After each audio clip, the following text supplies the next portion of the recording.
Bernadette Johnson of Imagine Canada to kick things off and continue the introductions. Welcome, Bernadette. We're so happy to have you here today. Thanks, Marina. Can you hear me okay? We can, yes. Great. Welcome, everyone. I would like to begin by acknowledging that Imagine's MTL, or Montreal office, and by Montreal office I mean my living room, is located on unceded Indigenous lands. The Gangyangehaga Nation is recognized as the custodians of the lands and waters on which I sit today. Jogage, or Montreal, is historically known as a gathering place for many First Nations. Today it is home to a diverse population of Indigenous and other peoples. We respect the continued connections with the past, present, and future in our ongoing relationships with Indigenous and other peoples within the Montreal community. So thanks for joining nearly a year in, how the nonprofit sector is adapting to COVID-19. I'll go over a brief outline of what we have planned for you today. I have with me Annika Voltan, Executive Director of the Nova Scotia Nonprofit Sector Council, so one coast, and also on the other coast, Alison Bruin, the Executive Director of Vantage Point, and these are the regional network leads of two of our provinces. And each of us will be providing the results of our recent sector surveys in our respective jurisdictions. So we're going to spend about 25 minutes going over each of us, BC, then over to Nova Scotia, and then myself with the national results, sort of the highlights of what these surveys found. And then we'll go into a brief panel discussion, providing some analysis or sense of implications for this data, and have a bit of a chat about what this means and what the calls to action might be. And then we'll leave about 15 minutes at the end for questions from the audience. So I will hand it over to Alison to give us a snapshot of what the BC survey found. Great, thank you so much, Bernadette, and thanks, Marina and Charity Village for putting this webinar on. I'll try to kind of scan through it so we can get to discussion, because I think that's where some great meaty conversation will happen. But Vantage Point, just we're in Vancouver, BC, and we work across the province and support the sector in a variety of ways. We provide education programs and consulting support one-on-one for organizations. We also act as an advocate and support sector development and support advocacy for the sector generally. So when COVID hit, we worked with a couple of partners on a report that we called No Immunity. That was 3 months into it was May that we did the survey to see where the impacts were, and then we just produced this report called Unraveling. If you could go to the next slide, Bernadette. And on our website that Marina just shared, you'll find all of this info. This is the infographic that we produced. But I will say before I get into it too, one thing that we did was we put all the data in a public database that people can access according to different regions, different subsectors, that kind of thing as well, because part of this was to help people find their own stories. But we had a total of 930 respondents, which is good. Let's say that in the positive. But it's still representative, of course. And so, if all of the 27,000 nonprofits in BC had filled it out, the numbers might have changed a bit here and there for sure, but breaking down the data into smaller parts, that makes that challenging in terms of whether or not there's fulsomeness there. So it is a report of the respondents, but when we talk to Annika and Bernadette and others across the country and other surveys and data that have been done, it's clear that this does hit the mark in terms of what the experience is out there. So some of the key learnings, what we're looking at now are that, one of the big ones, of course, is to say that 48% of nonprofits, if this continues for a full 2 years, 48% face the possibility of closure. Another big part of that is that the experiences now at this stage of COVID are very different and inconsistent across the sector. So for some organizations, they have been in a position of being able to increase their staff and increase their capacity in response to COVID, and with the support of funders and government and others. But many organizations in sectors like arts and sports and recreation are really facing very grim challenges ahead.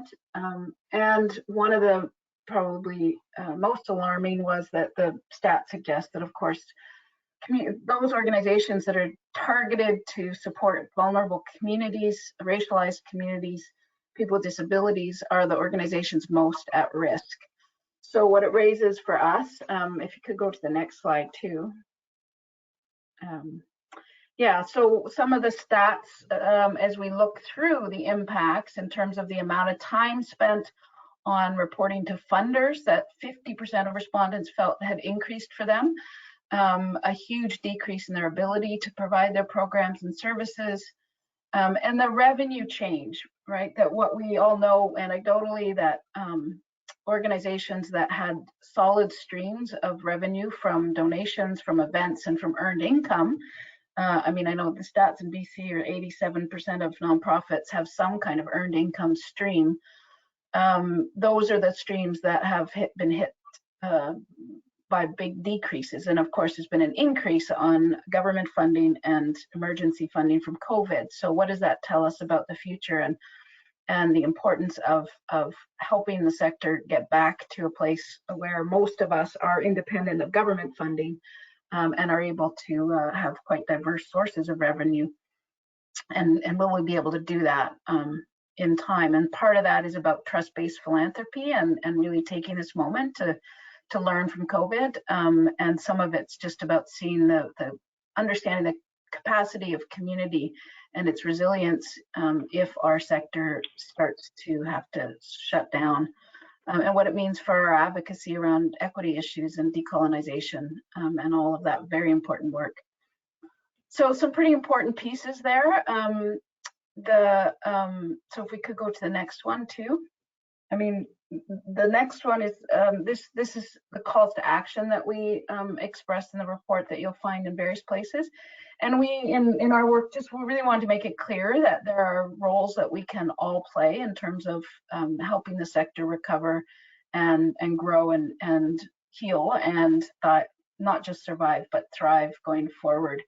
And so there are very important roles, government, foundations, and funders, as we know, and a big part of that is finding new practices and really challenging the old ways and pushing at the agenda around flexibility of funding, around being free to use the funding in the way that the organization itself sees its needs. And there's, obviously continued role for business. And one of the bigger roles that we found in the first report and here too was the value of the skilled volunteers that the private sector can offer. I guess I may just end it there, except to say that I would summarize it by saying, one, the high number of organizations facing closure means we need to start having conversations about mergers, about acquisition, about support, about how to take up programs that are so important in the community and keep them moving forward, how to help the staff and employees in the sector, because of course these surveys are the lens of the executive directors most of the time. But what's happening for staff is more research we could be doing. The dependency on government and emergency funding is very stressful, as much as that has helped a lot of us, including Vantage Point, frankly, get through all this. And then the uneven impact. So being able to dig in and see what are some of the solutions that different subsectors need without increasing the level of competitiveness between those subsectors. So yeah, maybe I'll just leave it there and pass it back to you, Bernadette. Great. Thank you, Allison. I love the design and the layout of the infographic. So I'll pass it over to Annika next. Are you in Halifax, Annika?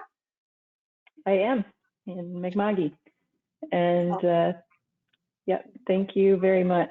So yes, on the other side of the country and a bit of a smaller population to serve, but it's interesting to see how parallel the findings are across our work from coast to coast. So to give a little bit of context about the community sector in Nova Scotia, we serve about 6,000 nonprofit and voluntary organizations that collectively contribute about 1.7 billion annually to the provincial GDP. And one thing I'll note as well, that in prior research, we found that compared to the national average, Nova Scotia nonprofits do tend to be smaller. So for example, about 56% have operating budgets of under 500,000, and about 64% of those also have less than 10 employees. So I'll go to the next slide, Bernadette. So we actually have conducted two sector surveys since COVID hit. The first data collection process was done back in April, and then we did a follow-up about 8 months in October. And so in April, we had about 249 complete responses to the survey. And about just over half of those were registered nonprofits. We separated out charities. There were about 30% were charities in our data, and 23% self-identified as social enterprises, nonprofit social enterprises. You can see from the map here that we did have respondents from across the province, and it's not surprising the kind of urban centers are in Halifax and Sydney, Cape Breton, so the numbers are higher in those areas. Next slide. So I included this because I think it's an interesting way to kind of visualize the pattern or the change in how people are feeling in the sector. So on the left there, you can see pre-COVID, and that information was collected when we did kind of our broad sector survey work before COVID hit. And you can see it's the key words that came out when people answered the question of kind of how are they feeling generally in one word. They were thinking about being very collaborative, community oriented, focused on people, etc. And unsurprisingly, when COVID first hit about a month in April, anxiety and overwhelm and concern and worry were very high on the radar. And perhaps because we've been in a very privileged position in Nova Scotia and our cases haven't been as high as in some other areas of the country, when we surveyed again in October, we were starting to see signs of, yes, being tired and frustrated and still anxious, but also a bit of a shift towards some hopefulness and that things will maybe be okay, and a bit of optimism starting to emerge. Next slide.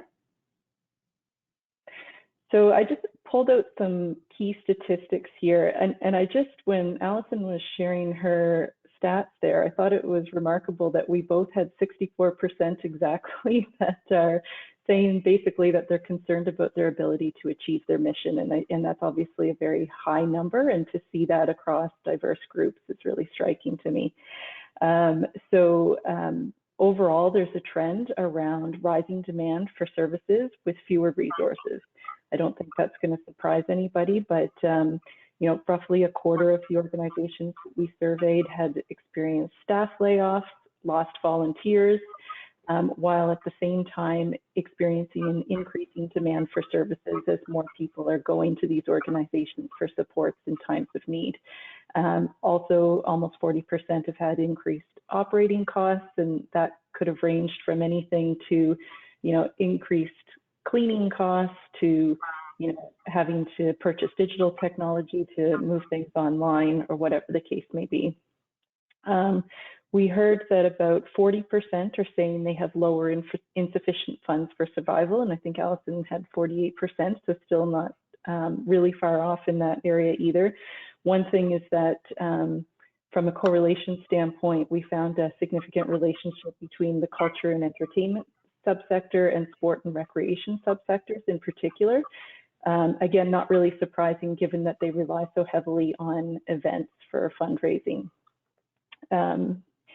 And I think the other thing I'll just add here is that we found that voluntary organizations in particular are more likely to be considering having to close their doors. And also there was a significant correlation between voluntary organizations not accessing provincial and federal grant programs. And one of the ones that's most obvious there is around wage subsidies, because if they don't have paid staff, they wouldn't be eligible for those benefits. And just lastly, on some of the challenges there, is that in the social enterprise population, 80% were reporting that they had reduced revenue as a result of COVID. So I wanted to also just end on a high note that we also found that collaboration and innovation have very much been on the rise through COVID, and we saw that across surveys. So for example, when we collected information back in April and asked the question of have organizations developed new partnerships as a result of COVID, we saw about 10% responded yes, and that escalated about 4 times to 40% by the fall. We also know and collected many examples of how organizations have pivoted and become more collaborative and started innovating to move online very quickly. So over 80% have actually been able to move some of their service and program delivery online. And the graphic at the bottom there speaks to a tangible example of how collaboration has formed in the last almost year. And what's emerged here is called the Nova Scotia Nonprofit COVID-19 Coalition. So the Community Sector Council and the Community Foundations of Nova Scotia are co-chairing this coalition, and it's basically a network of networks kind of model across the variety of organizations whose logos you see there. And this has been really great, and I think a long time coming in some ways, but COVID really spurred the need for organizations to come together and think strategically about how to influence policy making. There's been many open forums hosted to kind of spur innovation and thinking about equity and anti-racism and responding to COVID. And that's something that now we're looking at. Hopefully someday we can take the word COVID-19 out of the title, but continue this coalition and continue to build this collaborative network. So I think that's it from me. Thanks, Annika. So on the national side of things, Imagine Canada has a program we call the Sector Monitor, which is a survey platform that is able to link itself to the T3010 CRA database.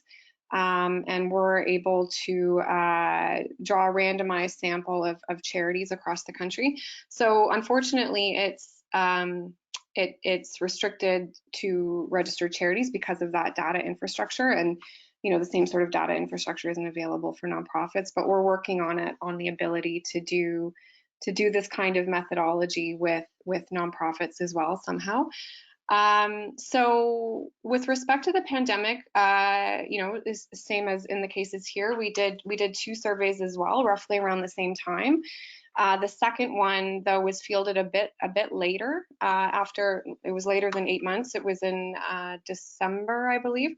And before, we should note that it was probably before the effects of the second wave had really taken hold in the sector. Before increased public health restrictions, before really a lot of media attention on the different variants that had come to Canada. So the data should be considered within that context. We surveyed just over 1,000 registered charities, and we weight the results according to size and revenue size and subsector. So the highlights, I'll just go into about 6 of them here. The full report's on our website. So, just like Annika had highlighted, needs are outstripping capacity for sure. The gains that were made over the summer in terms of organizational capacity are being superseded by the increase in demand for services. So 46% of charities are reporting increases in demand. And the number of charities that are reporting decreases in demand has dropped as well, which would suggest that organizations are making modifications to meet needs in communities. And the increase in demand for charities is outpacing the gains that we can see are largely coming from federal government support. The government support is playing, particularly the emergency measures, is playing a significant role. We're seeing over 40% of charities have applied for at least one of the three major emergency support measures out there. So the wage subsidy, the Canadian Emergency Business Account, commonly known as CEBA, and then the rental assistance program. And this was the first rental assistance program, the commercial rent assistance. So that program has now changed. It should be noted it's now the rent subsidy. But we did gather some good data on how the former rent subsidy rental assistance program worked. So uptake was actually quite high of the wage subsidy. And it really did have does seem to be having a stabilizing impact. The wage subsidy has preserved approximately 55% of paid staff positions among recipients of the program on average. And then the barriers, obviously, to access to these programs are not having staff. Of course, half of the charitable sector roughly is volunteer-led and has no staff. And then, of course, not wanting to take on debt in the case of CEBA, or not feeling like they could take on debt. And then organizations not believing that they're eligible. But other than that, the barriers, we were expecting that maybe there would be limited knowledge about these supports or inability to apply, not having time or the resources to apply. That doesn't seem to be the case. So there is concern about charities serving smaller localities. The access of these kinds of supports is lowest amongst them, the smaller charities that serve one region and maybe one or two populations. So we're really seeing that revenue sources are affecting experiences, so echoing the other two surveys. Organizations primarily dependent on government funding and donations are more likely to be experiencing higher demand and less likely to have seen their organizational capacity decrease.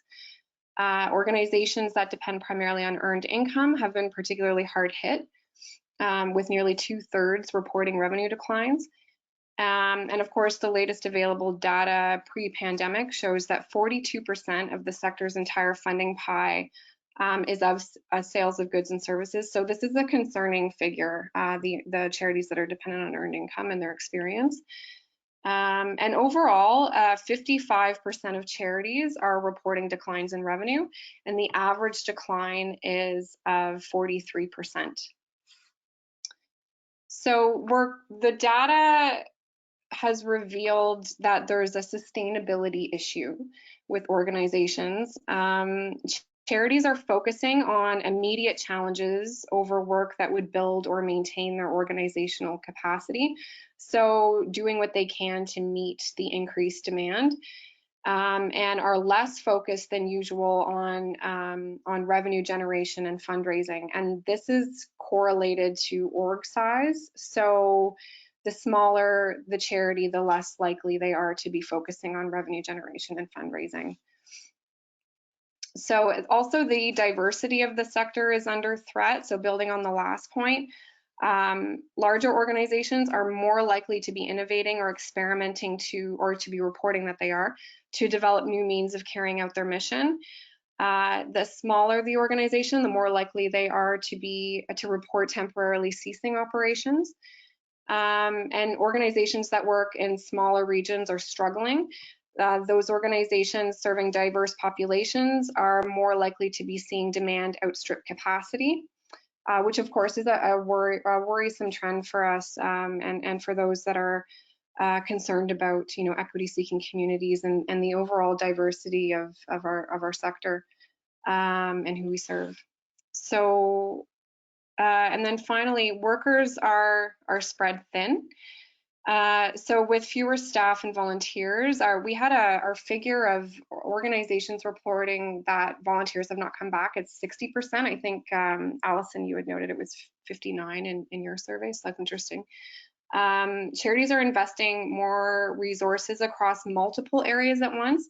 So charities are tending to double down on what they normally find important, but expanding their scope. So there's significant increases in areas such as IT, which is actually new for charities compared to pre-pandemic. There wasn't usually a lot of focus on information technology relative to other operational areas, but obviously great focus there. Communications and marketing is really a lot of high focus in that area, and program development, as well as strategic planning and financial management. So this, of course, being spread thin across multiple areas with decreased resources and staff is leading to strain, which is significant and, likely quite unsustainable. It's worth noting that during previous crises, so the economic crisis of 2009, for example, we did a survey then with the same program. Organizations were able to account for the loss of staff by drawing on volunteers, and obviously this is not it's not feasible this time. So a lot of strain on the workforce. So I guess there was that slide that highlighted the terms. I guess I'll move over to the discussion question now that we've had this overview of the 3 surveys. And I'll touch upon the first question. How have your research findings informed your advocacy work? And I would say at Imagine Canada, it's been, our data, there's never been a stronger link, I think, between our data, our survey data, and our advocacy work. Our research and policy teams are working very closely together these days. And I guess I'll pass this question over to Annika to see how are you finding this link over in your offices?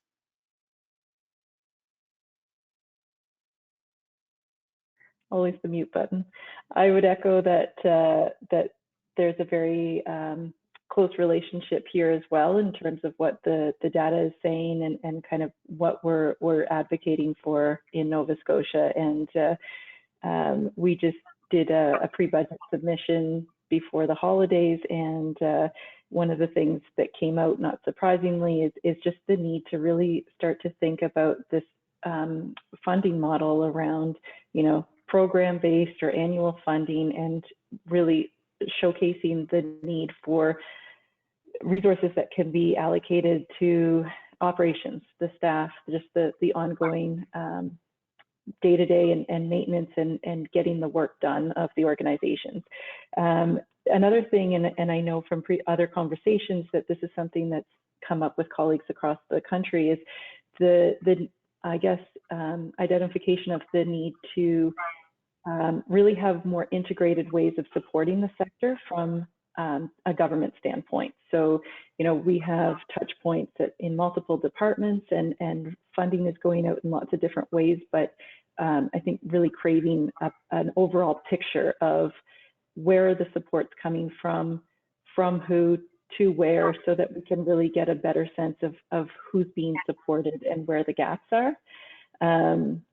And we have had some success with that, even just in the short term, and it's more the kind of survival funding that's going out right now. But just, even the fact that we had identified that voluntary organizations and the smaller organizations that are at higher risk, there's been a couple of funding opportunities that have been more targeted at those groups so that they don't end up having to close up as a result. We're finding that we were a bit surprised by the reliance of charities on emergency supports and how much, how widely accessible they were to charities. So we're seeing the need to really focus there on the extension of the emergency measures past March and June, depending on the measure. We're concerned about sort of the financial cliff that might be coming and the consequential further drop in capacity. But yeah, the role of government support, it's also been really useful to be able to point to this data in our conversations with decision makers on the Hill and in our pre-budget submission. that just went in last week. And also, you know, that smaller organizations are not able to access this critical support as well, and how there would need to be core operational grant funding or other supports made available to them. So Allison, how are you finding that this data is supportive of your advocacy work? Yeah, it's really provided us with some clarity and around the kind of processes that we want to see from funders of all kinds. So I think that's been really valuable. I think we also have had a chance to think through, because of this evidence, the importance of a strategic bridging plan, like a plan to get organizations from where we're at right now to a place in which we can thrive again and get back to those funding sources that have decreased so substantially and put so many of our organizations at risk. So that's allowed us to really to say, you know, here's the evidence that here's where we were before. And I think particularly I find government funders, but their anxiety about, if we give money to nonprofits, they're just going to keep asking for more. And suddenly we're seeing, of course, that so many nonprofits don't get government funding. The majority don't, but that's not the understanding of government. And so being able to shift the dial for them to say, look, we're talking about groups that didn't get your funding before and don't really want it in the long run, but want to get back to that. So the same way they think about small business, they should be thinking about our sector in terms of trusting us. And an interesting thing that came up after Unraveling came out and some of the conversations we've been having was that the province put out a small business grant that was quite open, quite accessible, easy to get for small business, and the uptake has been quite low. And they were very clear nonprofits weren't eligible for it. And so what we've put to a couple of government people we've been talking to is, what is the accountability anxiety when you think about a not-for-profit that somehow disappears for you when you talk about small business? If you have such a high level of accountability expectation of us, given we have high levels of accountability already, charitable law, our members, our boards, we're full of accountability. So what's the anxiety there? Can you not make this program available to us and see what happens? And maybe you'll discover that we're capable of making some good decisions about the money in order to be back in that place of being an important economic driver in our communities around the province. So it's become quite a part of this conversation, and it's been very helpful. We're also having a session with a number of funders. We're doing a workshop on trust-based philanthropy because of Unraveling. So, yeah.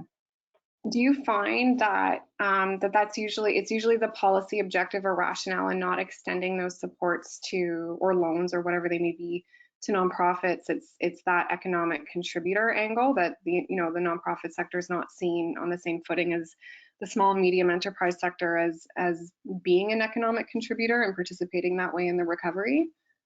No, absolutely. It's such a mythology among decision makers that the only two sectors that matter when it comes to the economy are the private and government sectors.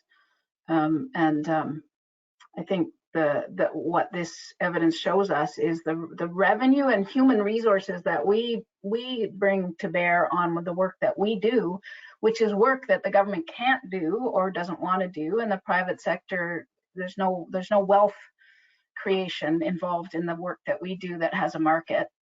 So we're rallying all kinds of resources that other sectors can't. And so, yeah, that speaking that language and clarifying that reality has been really huge.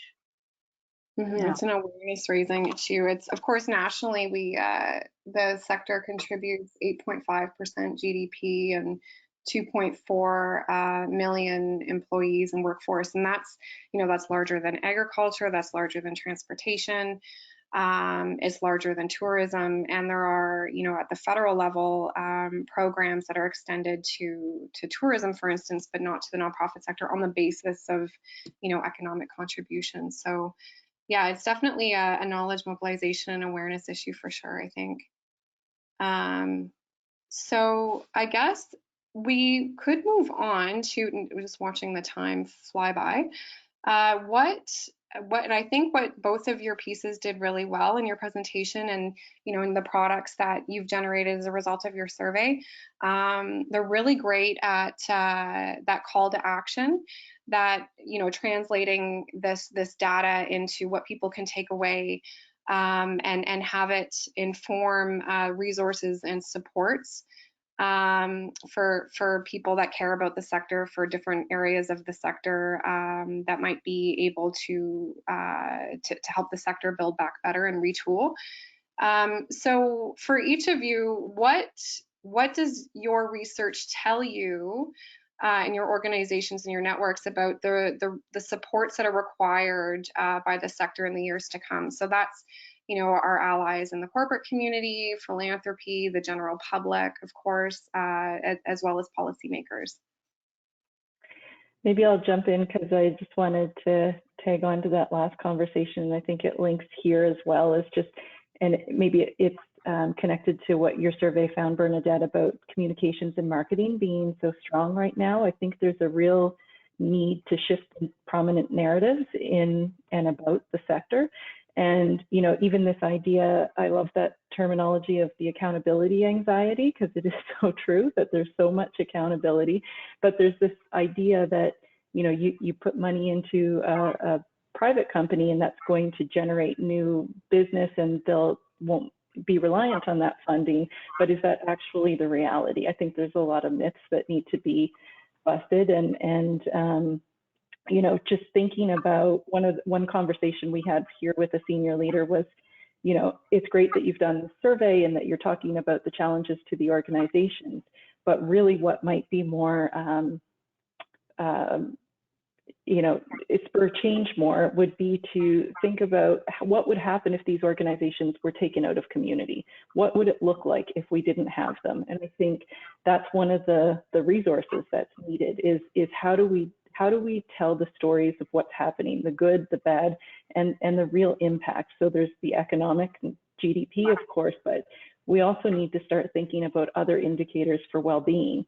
And there's a lot of work happening in different places, an important study here in Nova Scotia around quality of life, but how do we shift the things that we're prioritizing and valuing and communicate in relation to those things? And I'll just add here too, in terms of direct resources that we'll be doing, burnout is something that, it kind of came out in that word cloud that I shared, but we'll be doing, a series on how do you push against organizational burnout, for example, and a lot of other capacity building pieces that are going to be needed. And I love also what Allison was saying at the beginning about let's have those conversations about mergers and acquisitions and restructuring how we work. Because I think if we could be more focused on, structuring for impact rather than structuring for administration, then that would be a really interesting conversation. Mm-hmm. Yeah, and I think, sorry, go ahead, Allison. No, I just, I sort of always envisioned that someone needs to do a movie called It's a Wonderful Life that's about nonprofits. What would the world look like if we all disappeared? I think that would be really cool. But anyway, I do think that in the short term, one thing that I think we need in terms of support, it was clear in our research that groups weren't looking for more training, which is something Vantage Point offers. So it was a very important, valuable message to us to say, yes, basic training, sure, still some needs there around governance and planning and supports, but what people really want is access to information. So access to funding that's available, access to expert knowledge, access to coaching supports around specific themes that people need help with. And a big piece I think that could be created is a program around supporting the facilitation of change. So that facilitation of convening groups, organizations together to talk through common solutions, the facilitation of mergers and connections and collaborations on the terms of the not-for-profit sector, not the governments or funders saying there's too many senior centers in Prince George. It's like, well, maybe there's a good reason there's so many senior centers in Prince George. And what they need is some support in coming together to clarify, who can cover what and whether they can merge or not, or, rather than some directive type approach that a lot of government funders and even private sector supporters often articulate. So yeah, I think programs that supported just giving us the tools to solve these problems ourselves, because we're very good at it and we're very smart about it. So yeah, that's what I would say. Yeah, the sector, that's a main takeaway from our survey results, is that the sector is incredibly resilient. I think on our end, for sure, there has been some opportunity that we've seen from our vantage point in sort of new conversations that are emerging around, the need for support for infrastructure costs. It seems that the conversation around the overhead myth has, is changing for the better, and for philanthropy to seek to better understand the financial position of their grantees, and knowing the rules around reserve funds and what it means for a charity when they're showing deficits, and also the alternative business models of grantees and what that could mean. So definitely some interesting conversations that are being held and hoping to continue. So I guess we'll just touch on this last question quickly before going to audience questions. So in terms of lasting changes, what are we expecting? I know we're not really in the clear yet, of course, or even in the recovery phase, I'd say. But have either of you seen indicators of what you would see as lasting transformative change in the sector based on this research or what you're experiencing in your conversations?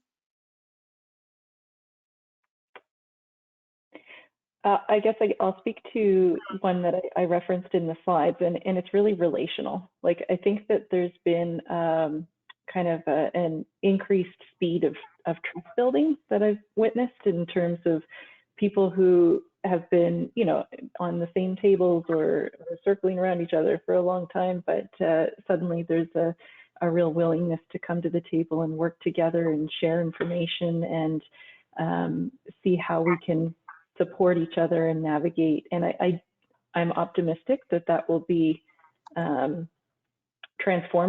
in lots of ways and long lasting. And I think even just some of the kinds of conversations or the openness to thinking differently will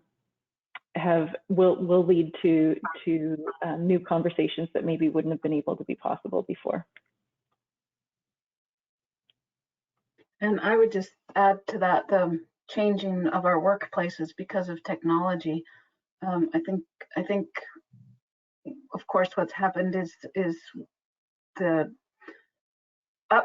very fast pace of upgrading our technology in order to be capable of online communications and online relationship building, and it's huge for giant place like Canada and BC in particular, where it's a 2-day trip up to Dawson Creek, and so the fact that we can virtually get together, and we are, and we're building our technology and addressing the digital divide in order to make sure people, there's lots of work to do in all of these things, but I think that's a key part of it. And the fact that our workplaces now, we can be virtual and it can work for those of us who are able to do it. But even among arts organizations, for example, some of the incredibly beautiful art that's being created that is more accessible now to all of us, rather than having to go to the one theater company in Regina, we all get to see the radio play they produced.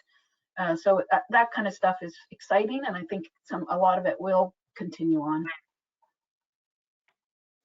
Just to add to that too, I think that's really relevant for training events, for sharing templates and policies and things so that we're just, you know, and it speaks to not having every organization do all of that admin work on their own. I think that could be really transformative.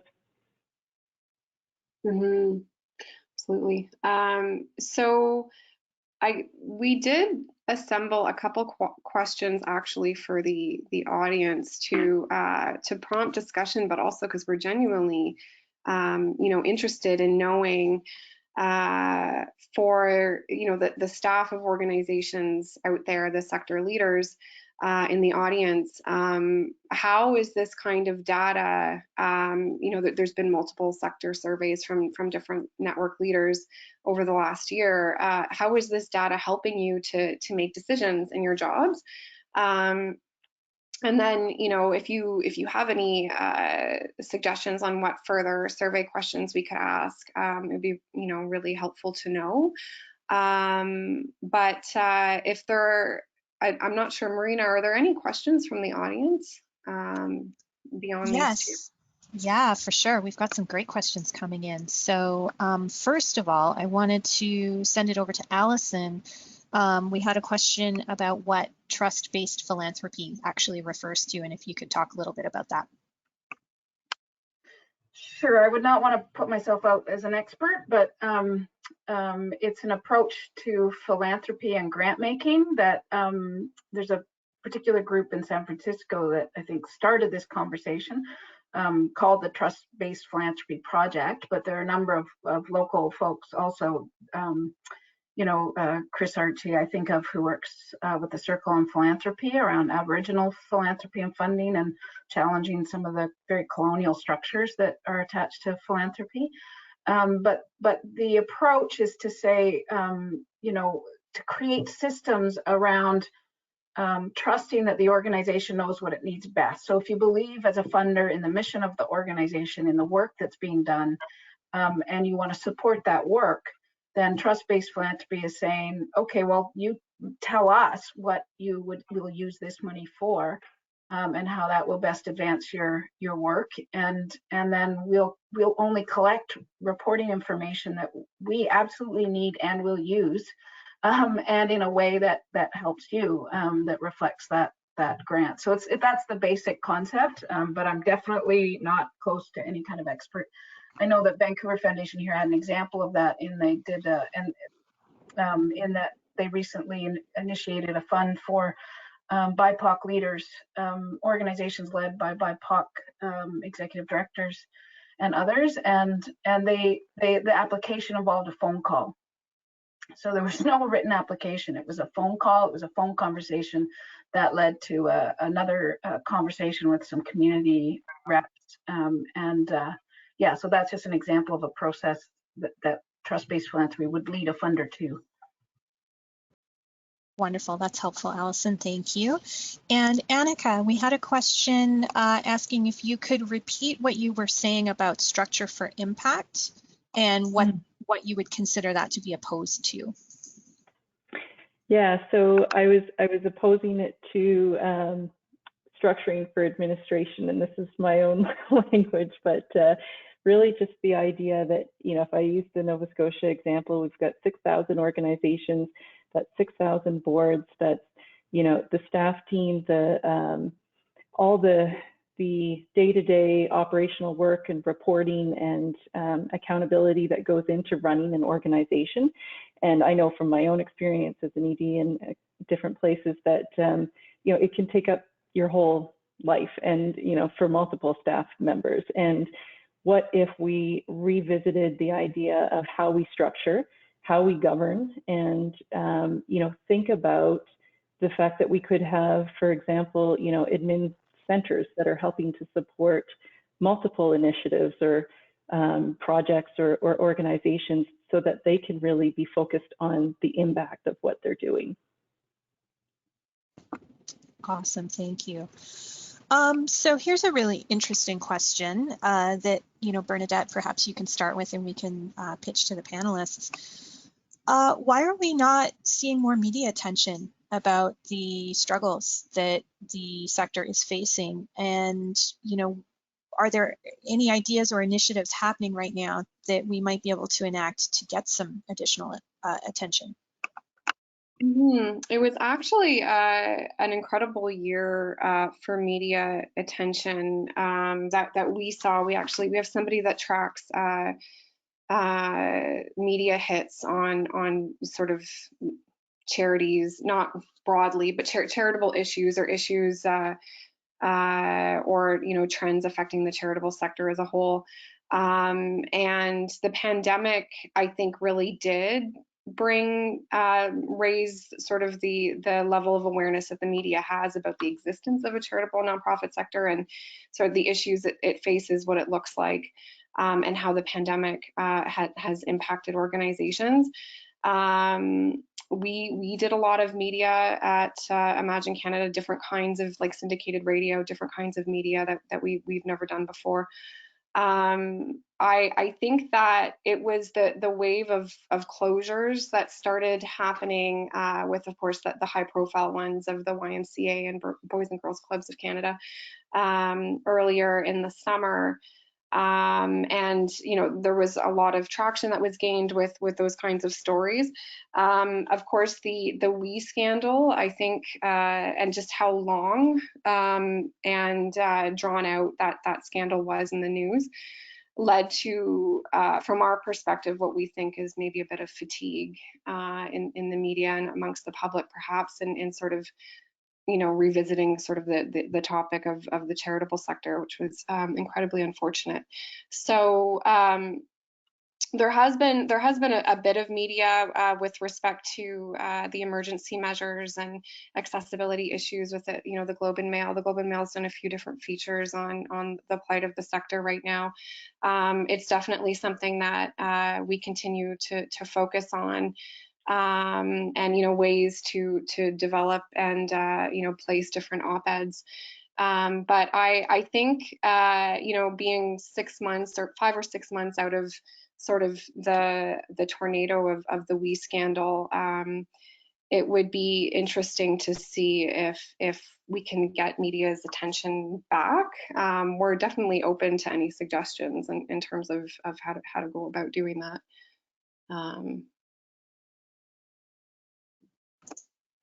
No, that's great. Annika or Allison, do either of you want to jump in on that one, or do you want to move on to the next question? But just quickly to add that I agree that there have been a bit more media attention than in the past, but I think to add to all of what Bernadette's saying is that there's work we as a sector need to do to support each other better around communicating ourselves as a sector. So, when an organization might get attention here, we're working very hard to try to develop some general key messages that all of us can use and our members can use when they have a media conversation, because I think it's that overarching kind of connecting the dots when those media opportunities arise. So when we talk about, and we're risk adverse organizations, so our boards often are anxious about engaging with media in case something goes badly. And so there's this weird relationship we have to attracting attention to ourselves. So I think that's part of what feeds into it too. Yeah, and I think in terms of the question we were discussing earlier about resources that the sector is needing and asking for, it's kind of to your point, Allison, about more like connection to information. And I think there's an opportunity to do more work in kind of thought leadership and writing and putting things out there that can get picked up that are maybe different than what we've been seeing so far. Mm-hmm. So I know we're running close on time. I have one question that I really want to put to you, and I'm just want to let folks know, I know there's been several questions about volunteering data in the chat, and I'm just going to include a link to some of Volunteer Canada's research in the chat in just a moment, so you can check that out. But I'd really like to ask the panel if they could maybe just finish with some thoughts on the home and government campaign and how that might connect with a lot of this data that we're seeing, and especially with the government supports. Sure, sorry, Allison, you actually have really good news there. I know, that's why I thought maybe I could start. But we were actually very successful in a campaign to get a home for the sector in the provincial government in the appointment in December of Nikki Sharma as the Parliamentary Secretary on Nonprofits and Community Development. And it's quite a brilliant thing. We're still kind of working with her and others to try to figure out what that role looks like, given how new it is. But just that opportunity to have that, and I think just having that liaison in order to have those conversations, I think it's really, really important to be reflected in government. I mean, for so many reasons. So we were very excited to that happened. And yeah. We at the federal level, we have our own success as well. More, it's minor in comparison, but the recent supplementary mandate letters that were released by the Prime Minister's office just over a month ago gave the directive to the Minister of what we call ESDC. It's now Families, Children and Social Development, but Minister Ahmed Hussein, to coordinate the policy measures across government to ensure that the nonprofit sector has the tools that they need to participate in the recovery. So this is, from the signals that we're receiving, is the beginnings of home and government. Indeed, it's the strongest signal that, or resemblance of something of that nature within government. ESDC is definitely the department that understands the sector the best. It doesn't deal directly with policy development as a matter of course. It's more of a funding body. But we see it as a really a step in very much the right direction. Yeah, and here we had a new premier sworn in this week, and that resulted in a number of changes at the senior official levels. And one of the things, I was looking for the right language, so sorry if this isn't quite it, but I think voluntary sector was added to the mandate of the Minister of Communities, Culture and Heritage. So that's one step in a good direction. And I think we will likely see a number of other changes related to the sector work over the next number of months. Wonderful. Well, thank you so much, all three of you. This has been such an informative session today. I'm just popping in the chat box. We do have a survey of our own at Charity Village that we're doing right now on staffing and volunteering and the impacts of COVID on both of those. So I'm just putting that link in the chat as we speak. So if you can take 5 minutes to fill that out, we really appreciate it. The deadline is tomorrow. So Bernadette, Allison, Annika, thank you so much for sharing the results of these reports. I think it's so interesting for us to see, the snapshot from all across the country. And we really appreciate all three of you taking the time to be with us today to help better understand what these impacts of COVID-19 are on the sector. So before we sign off, I will remind everyone that you'll receive a follow-up email later today. We'll have a link to the webinar recording there, and you'll also see a survey link that you can fill out with feedback on today's webinar. When you click through to the page hosting the recording, you'll have access to all of the resources from today's webinar, including the slide deck and the links that we've shared in the chat box. On behalf of Charity Village, we want to thank all of you for joining us today. We are hosting another webinar next week at the same time, next Thursday, about the impact of the closure of GoFundMe charity and what you'll need to know when choosing a crowdfunding technology for your organization. So we hope to see you there. Thank you all again for taking part in today's webinar, and I hope you all have a wonderful rest of your day. Bye-bye.